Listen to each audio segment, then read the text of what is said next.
Assalamualaikum warahmatullahi wabarakatuh. Alhamdulillahilladzi arsala rasulahu bil huda wa dinil haq liyudhhirahu 'ala ad-dini kullihi wa kafa billahi shahida. Asyhadu an la ilaha illallah wahdahu la syarikalah wa asyhadu anna Muhammadan abduhu wa rasuluhu la nabiyya ba'dah. Amma ba'd. Ma'asyiral muslimin rahimani wa rahimakumullah. Alhamdulillah wassyukurillah, kita semuanya senantiasa mendapatkan limpahan rahmat, hidayah dan inayah dari Allah Subhanahu wa taala sehingga sampai detik ini kita bisa menjalani ibadah puasa Ramadan dalam keadaan sehat walafiat, tiada kurang suatu apapun. Ma'asyiral muslimin rahimani wa rahimakumullah.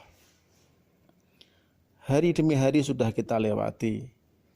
Pertanyaannya, sudahkah Ramadan yang kita jalani ini mampu mendekatkan diri kita kepada Allah Subhanahu wa taala, atau bahkan sebaliknya? Ini yang harus terus kita muhasabah, kita evaluasi diri sehingga ketika purna Ramadan nanti kita menjadi orang-orang yang diampuni oleh Allah Subhanahu wa taala. Ma'asyiral muslimin rahimani wa rahimakumullah. Di sebagian orang menjalani ibadah puasa Ramadan adalah sangat berat. Karena kita tahu mereka harus menahan lapar dan dahaga dari mulai terbit fajar sampai dengan maghrib tiba. Ini oleh sebagian orang ini terasa berat sekali. Kita beruntung berada di Indonesia yang pergantian malam dan siangnya itu seimbang. Tapi coba kita bayangkan ketika kita hidup di negara-negara lain yang pergantian siang dan malamnya ini lebih panjang siangnya. Hingga kita ketahui ada siangnya sampai 18 jam. Artinya apa?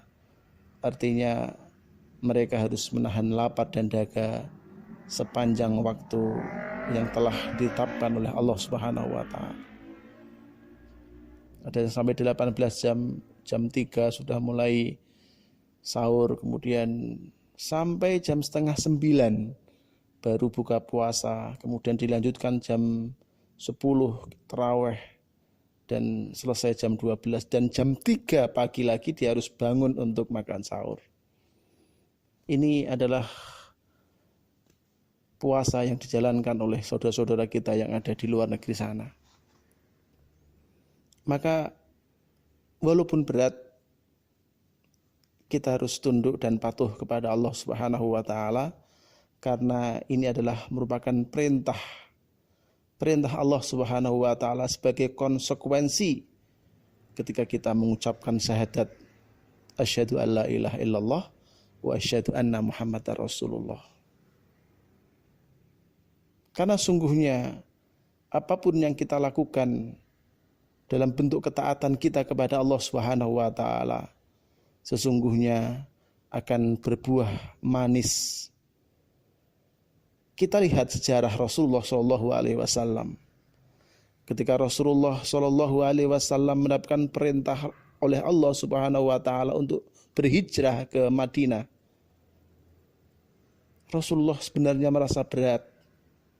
Karena Rasulullah SAW harus terusir dari kota Mekah, kota kelahirannya, tanah airnya, kota yang sangat dicintainya. Dia harus terusir. Padahal kalau kita lihat dari segi nasab dan keturunan Rasulullah SAW, maka beliaulah yang paling berhak untuk mendapatkan tampuh kepemimpinan untuk menjadi pemimpin di kota Makkah tersebut.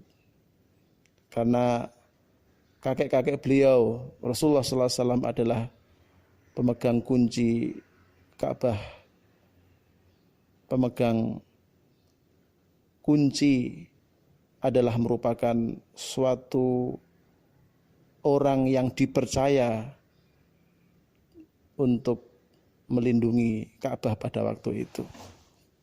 Akan tetapi Rasulullah SAW harus terusir dari kota Makkah dan menuju hijrah ke Madinah. Tapi ini karena bentuk perintah dari Allah Subhanahu wa taala, maka Rasulullah sami'na wa ata'na. Rasulullah mendengar dan Rasulullah taat kepada Allah Subhanahu wa taala. Dan ketika kita lihat Rasulullah sudah sampai Madinah, maka kita akan melihat betapa Allah membuat skenario yang luar biasa kepada perjalanan dakwah Rasulullah SAW. Kita lihat peradaban Islam dimulai dari kota Madinah. Kemajuan Islam menjadi ya'lu wa la yu'la alaih. Islam menjadi tinggi dan tidak ada yang lebih tinggi daripada Islam. Sesungguhnya dimulai ketika Rasulullah hijrah menuju ke Madinah. Maka pada 8 Hijriah ketika Rasulullah berhasil menaklukkan kota Makkah melalui Fathu Makkah, maka Rasulullah berhasil merebut kembali kota yang sangat dicintainya, yaitu kota Makkah Al-Mukarramah. Inilah bukti, inilah iktibar bahwa ketika kita mau melaksanakan perintah-perintah Allah Subhanahu wa taala dengan penuh ketundukan dan kepatuhan, maka kita akan happy ending. Allah akan memberikan buah yang manis kepada kita semuanya. Tetapi apabila kita menolak atau bahkan mengingkari perintah-perintah Rasulullah SAW, sesungguhnya kita akan lari dari kenikmatan-kenikmatan yang Allah berikan kepadanya.